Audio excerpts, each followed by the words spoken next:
साथीहरू, आज तपाईलाई बीमा कंपनीबाट प्राप्त लोनको बारेमा केही महत्त्वपूर्ण जानकारी दिनेछु। बीमा कंपनीबाट लोन लिनुको लागि बीमितलाई अर्थात जसले आफ्नो बीमा गराइसक्नु भएको छ तो बीमितलाई बीमा कंपनीमा कम से कम अनिवार्य 3 वर्षसम्म आफ्नो प्रिमियम रकम तिरेको पुरा हुनै पर्छ। चाहे तो बीमितले वार्षिक प्रिमियम तिरेर बीमा गराओस् या अर्धवार्षिक 6 महीनाको प्रिमियम तिरेर बीमा गराउनु भएको छ या त्रैमासिक 3 महीनाको प्रिमियम तिरेर बीमा गराउनु भएको छ। ती सम्पूर्ण बीमितहरूलाई 3 वर्षसम्म आफ्नो प्रिमियम रकम बीमा कंपनीमा तिर्नै पर्छ, बल्ल बीमा कंपनीले लोन दिनेछ। यदि 3 वर्षसम्म प्रिमियम रकम तिरेका छैनन् भने तो अवस्थामा कुनै पनि बीमितले बीमा कंपनीबाट 1 रुपैयाँ पनि लोन पाउने छैन। साथीहरू, बीमा कंपनीबाट लोन लिनुको लागि बीमितलाई आफ्नो सक्कली बीमा लेख पेपर, आफ्नो नागरिकताको फोटोकपी र कुनै पनि बैंकको क्यान्सिल गरेका एउटा चेक पनि चाहिन्छ। बचत तथा ऋण सहकारी संस्थाको चेक चल्दैन साथीहरू, बैंकको चेक चाहिन्छ। क्यान्सिल गरेका एउटा चेक चाहिन्छ। र जब तपाई सम्पूर्ण डकुमेन्ट बीमा लेख पेपर, नागरिकताको फोटोकपी र क्यान्सिल गरेका आफ्नै कुनै बैंकको चेक बीमा कंपनीमा बुझाउनुहुन्छ नि, बल्ल बीमा कंपनीले तपाईलाई लोन दिनेछ र त्यो लोनको रकम तपाईको बैंक खातामा जानेछ। किनकि तपाईले बैंकको चेक दिनुभएको छ, त्यो चेकमा बैंक खाता नम्बर हुन्छ, त्यही खाता नम्बरमा बीमा कंपनीले मनी ट्रान्सफर गरिदिन्छ। क्लियर भयो साथीहरू यहाँसम्म? तर साथीहरू, यहाँ तपाईलाई एउटा कुरामा ध्यान दिनै पर्छ। यदि तपाईले बीमा कंपनीबाट लोन लिइसक्नु भएको छ साथीहरू, नेपाल राष्ट्र बैंक को नियम अनुसार कुनै पनि वित्तीय संस्थाबाट, कुनै पनि बैंक या फाइनेन्सबाट कसैले लोन लिनुहुन्छ नि, अब त्यो मानिसलाई हरेक वर्षको पुष महिना र असार महिनामा ब्याज तिर्नै पर्छ। तपाईले बीमा कंपनीबाट लोन लिनु भएको छ भने त तपाईलाई पनि हरेक वर्षको पुष महिना र असार महिनामा ब्याज तिर्नै पर्छ, अन्यथा ब्याजमाथि ब्याज अर्थात चक्रवृद्धि ब्याज लाग्नेछ। साथीहरू, यदि तपाईले पनि बीमा कंपनीबाट लोन लिइसक्नु भएको छ, तपाईलाई थाहा छैन मेरो लोन माथि ब्याज कति भइसकेका छन्। साथीहरू, यदि तपाई लोन माथि लाग्ने ब्याज दर क्याल्कुलेसन गर्नु चाहनुहुन्छ भने आज तपाईलाई एकदमै सहज र सरल तरिका बताउने छु। तपाई घरमै बसेर लोन माथि लाग्ने ब्याज दर सजिलै क्याल्कुलेसन गर्नु सक्नुहुन्छ। साथीहरू, लोन माथि लाग्ने ब्याज दर क्याल्कुलेसन गर्नु अगाडि सर्वप्रथम तपाईलाई एउटा जानकारी हुनै पर्छ।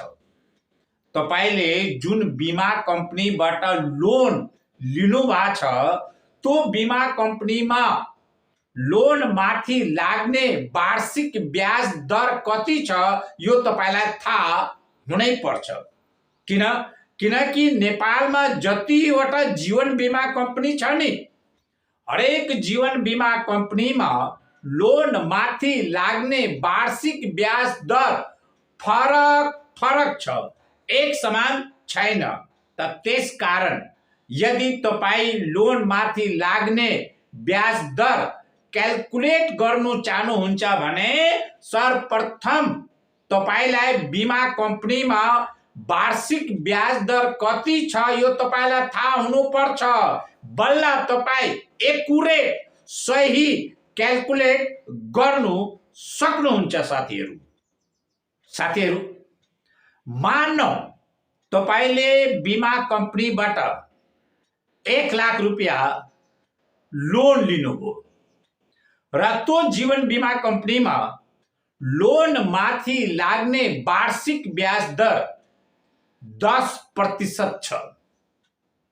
त 1 लाख को 10% हुन्छ 10,000। साथीहरू मानौ तपाईले जेठ 1 गते 1 लाख रुपियाँ बिमा कम्पनीबाट लोन लिनुभयो र राष्ट्रिय बैंकको नियम अनुसार हरेक वर्षको असार महिना र पुष महिनामा ब्याज दर तिर्नै पर्छ। तपाईले जेठ 1 गते बिमा कम्पनीबाट 1 लाख रुपियाँ लोन लिनु भएको छ। अब तपाईँ असारको 20 गते जब ब्याज तिर्ने जानुहुन्छ नि बिमा कम्पनीमा, त जेठ महिना हुन्छ 32 दिनको, त 32 दिन यता यो भयो र तपाईँ असार 20 गते गइराख्नु भएको छ, त 32 र 20 कति भयो 52 दिन। अब बिमा कम्पनीले तपाईसित 52 दिनको ब्याज लिन्छ। तपाईले 1 लाख रुपियाँ लोन लिनु भएको छ र 1 लाख माथि 10% ब्याज हुन्छ 10,000, वार्षिक ब्याज दर 10,000। अब यो 10,000 लाई तपाई मन्थलीमा कन्भर्ट गर्नुस्, त 10,000 को मन्थली रकम हुन्छ 833 रुपियाँ इन्टु 3333 यति पैसा हुन्छ। तपाई आफै क्याल्कुलेट गर्न सक्नुहुन्छ कि 10,000 डिवाइड 12 गर्नुस् त 1 महिनाको ब्याज दर निस्किन्छ। त 1 महिनाको ब्याज दर हुन्छ 833 रुपियाँ दशमलव 3333333 यति पैसा हुँदो रहेछ 1 महिनाको। अब यो 1 महिना ब्याजलाई पनि तपाई डेमा कन्भर्ट गर्नुस्, त 833 रुपियाँ इन्टु 33 पैसा डिवाइडेड 30 गर्नुस्, किनकि 1 दिनको ब्याज हामीलाई निकाल्नु छ। त 833 रुपियाँ इन्टु 333 डिवाइडेड 30 दिन, त इक्वल टु हुन्छ 27 रुपियाँ इन्टु 7777 77 पैसा, 27 रुपियाँ 77 पैसा भयो 1 दिनको। र अब तपाई असार 20 गते जब ब्याज तिर्नु जानुहुन्छ बिमा कम्पनीमा, त बिमा कम्पनीले तपाईसित 52 दिनको ब्याज लिन्छ। 32 दिन जेठ महिना भयो र असार 20 गते 52 दिन भयो, त 1 दिनको ब्याज दर हुन्छ 27 रुपियाँ इन्टु 777 यति पैसा ब्याज हुँदो रहेछ 1 दिनको।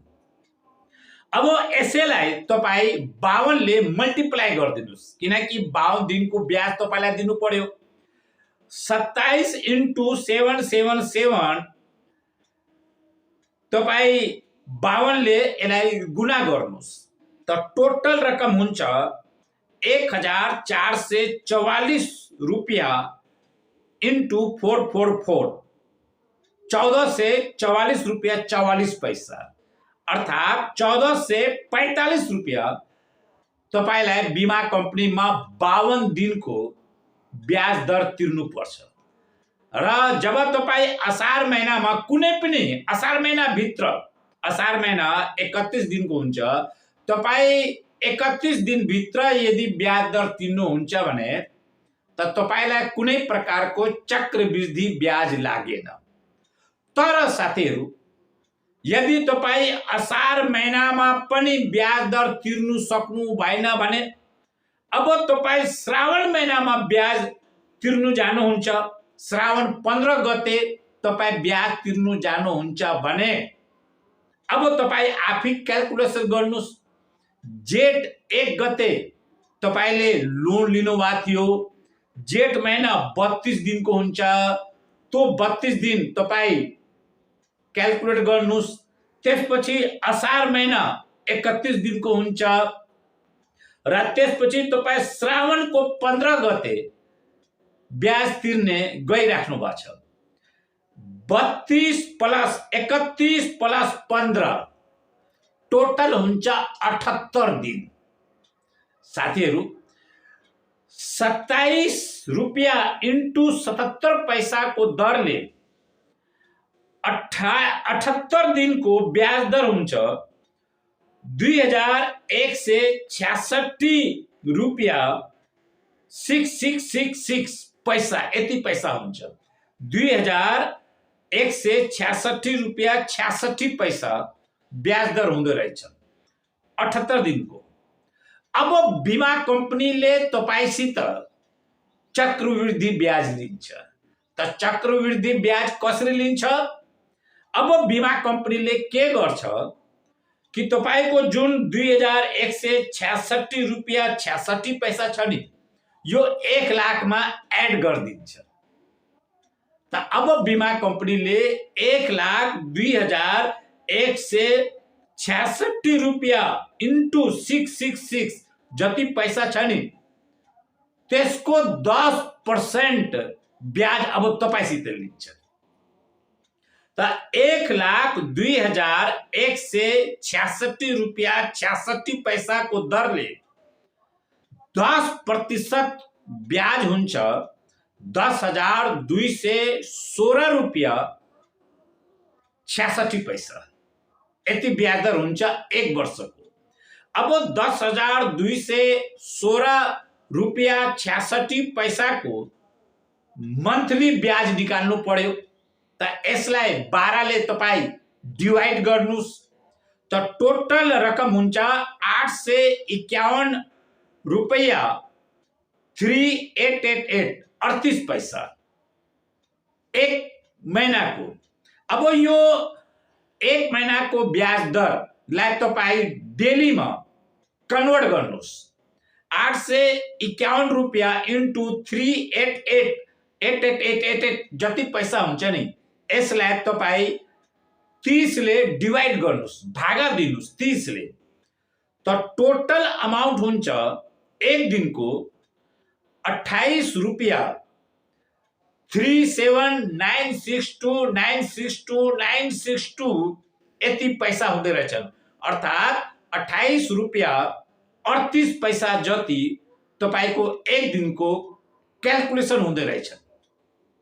अब बीमा कम्पनीले तपाईसित 28 रुपियाँ 38 पैसाको दरले 78 दिनको ब्याज दर लिन्छ। त 28 इन्टु 37962962 इन्टु 78 गरेपछि तपाईको 78 दिनको टोटल ब्याज दर हुन्छ 2,213 रुपियाँ इन्टु 61111 यति पैसा हुँदो रहेछ। अर्थात् अब 78 दिनमा श्रावणको 15 गते जब तपाईँ ब्याज दर तिर्ने बीमा कम्पनीमा जानुहुन्छ भने अब बीमा कम्पनीले तपाईसित 78 दिनको 2,213 रुपियाँ 61 पैसा अर्थात् 2,214 रुपियाँ लिनेछ। क्लियर भयो साथीहरू? त यसै प्रकारले तपाईँ सजिलै घरमा बसेर क्याल्कुलेट गर्नु सक्नुहुन्छ कि कति दिन भयो ब्याज नतिरेको। तपाईले जुन दिन ब्याज लिनुको लागि बीमा कम्पनीमा फारम भर्नु भएको छ नि, लोनको फारममा सही गर्नु भएको छ नि, त्यो मिति, त्यो दिन, त्यो तारिख तपाईँ याद राख्नु होला र त्यही तारिखदेखि तपाईको ब्याज दर क्याल्कुलेसन हुन्छ। तपाईको खातामा रकम 2-4 दिन पछि आए पनि तर जुन दिन तपाईले ब्याजको लागि अप्लाई गर्नुभएको छ, जुन गते अप्लाई गर्नुभएको छ त्यही गतेबाट तपाईको ब्याज काउन्टिङ सुरु हुन्छ। त यही हो तपाईको के भन्छ चक्रवृद्धि ब्याज। त यदि पुष महिनामा तिर्नुहुन्छ भने त कुनै प्रकारको चक्रवृद्धि ब्याज लागेन, असार महिनामा तिर्नुहुन्छ भने कुनै प्रकारको चक्रवृद्धि ब्याज लागेन, तर पुष महिनामा नतिरी तपाई माघ महिनामा तिर्नु जानुहुन्छ भने बल्ल तपाईलाई चक्रवृद्धि ब्याज लाग्नेछ। र अर्को कुरा के छ साथीहरु, यदि तपाईले असार महिनामै लोन लिनु भएको छ भने पनि तपाईलाई असार महिनामा ब्याज तिर्नै पर्छ। यदि तपाईले पुष महिनामा लोन लिनु भएको छ त पुष महिनामा लोन लिए पनि त जति दिनको हुन्छ नि, चाहे 10 दिनको होस्, 15 दिनको होस् या 20 दिनको होस्, त्यति दिनको तपाईलाई ब्याज तिर्नै पर्छ, अन्यथा चक्रवृद्धि ब्याज लाग्नेछ। यो बीमा कम्पनीले आफू खुसी गर्दैन, यो राष्ट्रिय बैंक नेपाल राष्ट्र बैंकको नियम हो र यो नियम अनुसार बीमा कम्पनीले ब्याज दर लिने गर्छ। बुझ्यौ भने साथीहरु, ल आजको लागि यति नै। Next time new video new topic फेरि भेटौँला। नमस्ते, धन्यवाद।